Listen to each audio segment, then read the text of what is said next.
Well, hello and welcome to another edition of Great Western. It's music biography again.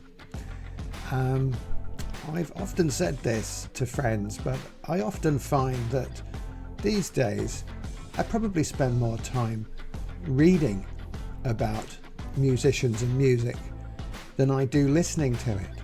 And that's because bands and musicians encapsulate all the problems that we encounter in life, the difficult, strained relationships and the obstacles that people have to go through. And this week we have a really interesting autobiography, which is The Lives of Brian, which is Brian Johnson of AC/DC fame, of course. And I have to say, he comes across as a really solid, interesting guy. So the book goes into a lot of detail about his early life, and it's a really fascinating glimpse of the northeast of England in the 1950s and the 1960s. It's enjoyable. It's a pretty tough life as well. AC/DC fans might be disappointed that the years 1981 through to about 2017 are not covered at all. No doubt the publisher had something to do with that.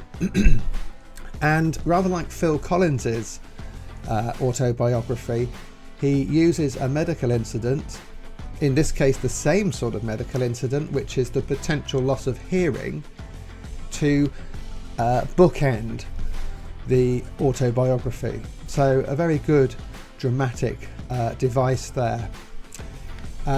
What's the tone of Brian's autobiography? Lucky, grateful, fortunate. The sort of vibe that you get when you read people like Terry Wogan. He's warm. He tends to lack bitterness. And, you know, overall, I think that that's a good sign for his character. AC/DC fans will be pleased to have perhaps the definitive account of how Brian met AC/DC's original lead singer, Bon Scott, on a wet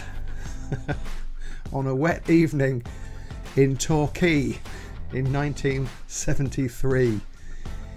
Bon was in the folk rock band Fraternity, and they were backing first on the bill to Geordie, which was Brian's band, which was getting pretty big. And the interesting thing is, although they spent a bit of time together, one or two evenings around that gig, it wasn't until Brian Johnson joined AC/DC that he actually realised that it was Bon Scott in Fraternity. So it's an interesting account, but like a lot of things, it's not anything like as dramatic as the rumours would suggest. I've even heard it said that somehow Bon Scott predicted or put forward Brian Johnson as a potential singer for AC/DC should anything ever happen to him, and that's quite a long way from the truth. Although I think Bon Scott did say that Brian would be a good singer, perhaps for the band, or was just a good entertaining singer. Like I said, life in the northeast in the 50s and 60s was pretty tough, and Brian comes across as a tough, hard-working guy, and he wants to get his own PA so he can do his vocals properly at gigs, and he actually joins the Territorial Army and becomes a paratrooper. It's a great chapter or two describing the military drill, basic training, and actually jumping out of balloons and aircraft. So, you know, the commitment that he had to, I suppose, his country, but really his calling, which he felt was being a rock singer, is astonishing. one key theme of the book is never give up. He was a big star, certainly in the Northeast, in the band, in the four-piece band Geordie in the early 70s. But for various reasons, which aren't detailed that much, it didn't work out. And he kind of retired from music to put in car windscreens and do car vinyl roofs. But even then, that theme of never give up comes back, and he sees signs that maybe this isn't the end of his pop career. It's good, and like a lot of people who become famous, it's not by accident. He works really hard. He gets up at 6 in the morning, does a regular job, then does maybe a gig or two and goes back to bed. That's his life during a lot of the 1970s. It's incredible. So, AC/DC. You hear a really good set of anecdotes about how he joined the band, how he nearly didn't go to the audition, and how he finally accepted his place in the band via a phone call with Malcolm Young, and was all alone in the house with nobody to share that excitement with. It's human moments like that that are scattered throughout the book. So he talks about the audition and joining AC/DC in quite a lot of detail, and he talks about writing lyrics for Back in Black in the Bahamas in a lot of detail as well, and attempts to finally put to death yet more rumours surrounding the band that the late Bon Scott wrote all the lyrics, which Brian says is absolute nonsense. He had his yellow pad of paper and a pen, and I really enjoyed that. So what is missing about this book? Well, 1981 to 2017 is entirely absent, and he's said that he might write another volume about that. I have to say, I'm not sure how interesting that would be, because in my opinion, I don't think the band were really up to much during that time.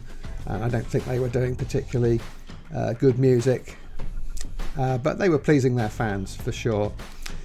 As I said before, he's not bitter, and I think that's to his great credit.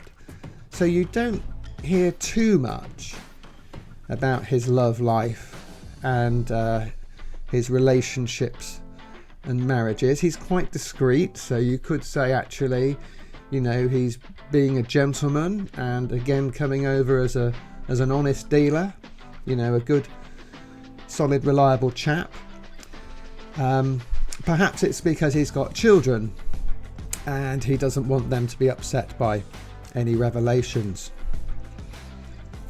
I said at the start about how fascinating it is to read about interband relationships and all the many problems that mirror the problems that we often have in our lives, but you won't find a lot in the lives of Brian about the chemistry and the interactions between the members of AC/DC, or how he felt or feels about the Young brothers. He certainly rates Malcolm very highly, and it might be telling that he doesn't say an awful lot about his brother Angus. So I'm not sure about that. I think it would have been interesting that there could have been a bit more there, because there must have been difficulties from time to time.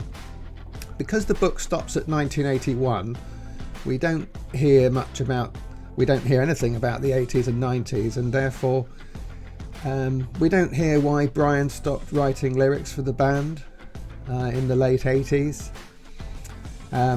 Was that something to do with Angus and Malcolm? So there's a few things there that there's a few things about relationships that I thought could have been a bit more detailed. There's a lot of humour throughout, and sometimes the humour almost gets in the way, but usually it's okay. And bad language, there is bad language, but it seems to vary enormously from chapter to chapter.